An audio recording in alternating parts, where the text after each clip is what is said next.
आज ईद मिलादुन्नबी का दिन है। मुसलमान इस दिन को इसलिए मनाते हैं कि हमारे प्यारे नबी करीम सल्लल्लाहु ताला अलैहि वसल्लम इस दुनिया में इसी तारीख को आए थे। मैं आज आप लोगों को हमारे प्यारे नबी करीम सल्लल्लाहु ताला अलैहि वसल्लम का वो आखिरी खुतबा सुनाने जा रहा हूँ, जिसे खुतबा हज्जतुल विदा या फिर खुतबतुल वदा भी कहा जाता है। इस खुतबे को हमारे प्यारे नबी करीम सल्लल्लाहु अलैहि वसल्लम ने अपने आखिरी हज के दौरान माउंट अराफात पर दिया था। इस पे थोड़ा गौर फरमाइएगा। ऐ लोगों, मेरी बात ध्यान से सुनो, क्योंकि मैं नहीं जानता कि इस साल के बाद मैं फिर कभी तुम्हारे बीच आ पाऊंगा या नहीं। इसलिए मैं जो कुछ तुमसे कह रहा हूँ उसे ध्यान से सुनो और इन शब्दों को उन लोगों तक पहुँचाओ जो आज यहाँ उपस्थित नहीं है। ऐ लोगों, जो माल तुम्हें सौंपा गया है उसे उसके असली मालिक को लौटा दो। किसी को तकलीफ ना पहुंचाओ ताकि कोई तुम्हें तकलीफ ना पहुंचाए। याद रखो कि तुम अपने रब से ज़रूर मिलोगे और वह तुम्हारे कामों का हिसाब लेगा। अल्लाह ने तुम्हें सूद लेने से मना किया है, इसलिए अब से सारा ब्याज माफ़ कर दिया जाएगा। अपने धर्म की रक्षा के लिए शैतान से सावधान रहो। उसने सारी उम्मीद खो दी है कि वह कभी तुम्हें बड़ी बातों में गुमराह कर सकेगा, इसलिए छोटी छोटी बातों से उसके पीछे चलने से बचो।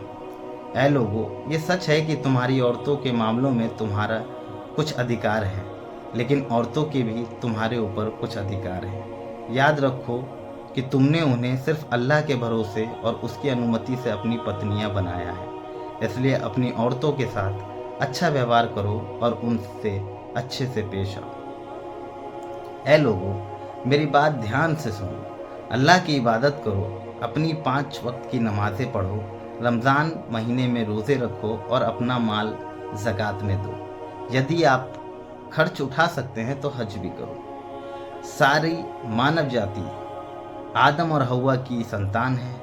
एक अरब किसी गैर अरबी पर अजीम नहीं है, इसी तरह कोई गैर अरबी किसी अरब पर अजीम नहीं है। ना ही कोई गोरा किसी काले पर अजीम है और ना ही कोई काला किसी गोरे पर अजीम है। एक मुसलमान के लिए कोई भी चीज़ जायज़ नहीं है जो किसी दूसरे मुसलमान की हो, जब तक कि वह अपनी मर्जी से अपनी खुशी से न दी गई हो।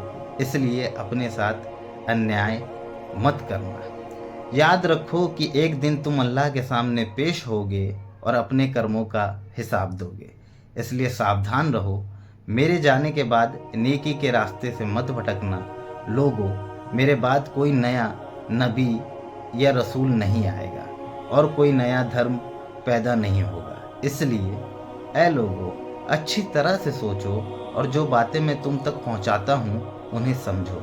मैं अपने पीछे 2 चीज़ें छोड़कर जा रहा हूं, कुरान और सुन्नत, और अगर तुम इनका पालन करोगे तो कभी गुमराह नहीं होगे। जो लोग मेरी बात सुनेंगे वह मेरी बातें दूसरे तक पहुंचाएंगे और फिर दूसरों तक पहुंचाएंगे। जो लोग मेरी बातों को सुनेंगे वह मेरी बात को उन लोगों से बेहतर समझेंगे जिन्होंने मुझे सीधा सुना। मेरे गवाह रहो ऐ अल्लाह कि मैंने तुम्हारे संदेश को तुम्हारे लोगों तक पहुंचा दिया।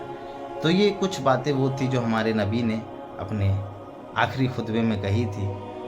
आज के हम और आप मुसलमानों को ये सोचना चाहिए कि हम अपने प्यारे नबी की बताई हुई कितनी सुन्नतों को अदा कर रहे हैं, और अल्लाह ताला हमें और आपको ज़्यादा से ज़्यादा हमारे नबी के बताए हुए रास्ते पे चलने की तौफीक और रफ़ीक अता फरमाए।